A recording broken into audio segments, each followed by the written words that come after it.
Saint Martin নিয়ে আমরা জানতে পারছি সরকার থেকে 20শে ডিসেম্বরের মধ্যে, যদি এটার উপর একটা জনমত জরিপের জন্য ওয়েবসাইট দেওয়া হয়েছে, পরিবেশ মন্ত্রণালয়ের ওয়েবসাইটে। Definitely it's a good initiative. সরকারের এক সময় এটা যদি আমি পেছনে যাই 5-6 বছর আগের থেকে বা তারও আগের থেকে একটা চিন্তা ভাবনা হচ্ছিল।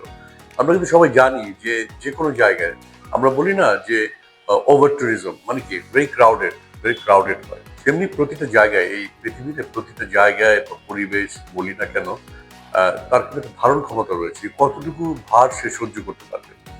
সেন্ট মার্টিনের এর একটি ধারণ ক্ষমতা রয়েছে এবং এটা কিন্তু আমরা অনেক দেরিতে হলে অনুধাবন করতে পেরেছি যে ধারণ ক্ষমতা আসলে কতটুকু।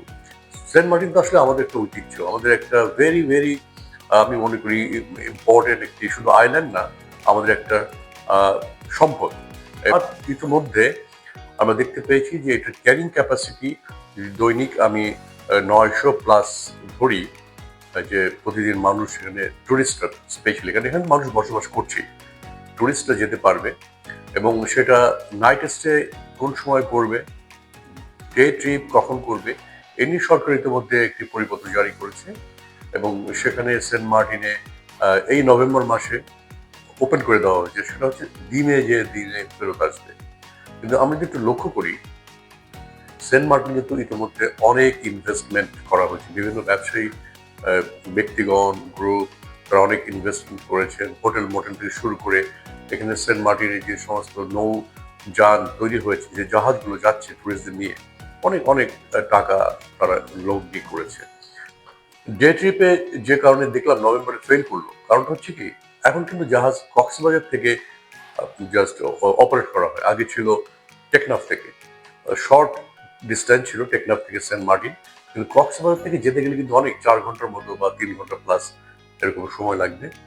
তো একজন পর্যটক যদি সকালবেলা 4 ঘন্টা এবং আসতে আরো 4 ঘন্টা, মোট 8 ঘন্টা শুধু জাহাজের সময় কাটায়, তাহলে সে যে যাচ্ছে যে ডেস্টিনেশনটা দেখতে, সেন্ট মার্টিনে কতটুকু থাকবে। এই জন্য পর্যটকরাও ঠিক ওরকম উৎসাহিত হচ্ছে না, একই সাথে যারা অপারেট করছে এই জাহাজগুলো তারাও কিন্তু উৎসাহিত হচ্ছেন না, যে কারণে এটি ফেল করেছে। একটা জিনিস নষ্ট হয়ে যাচ্ছে যেমন আমরা জানি, ধ্বংসের দিকে যাচ্ছে যেমন জানি, তেমনি সেটাকে পুনরুদ্ধার করার জন্য দায়িত্ব সরকার এবং জনগণ সবারই।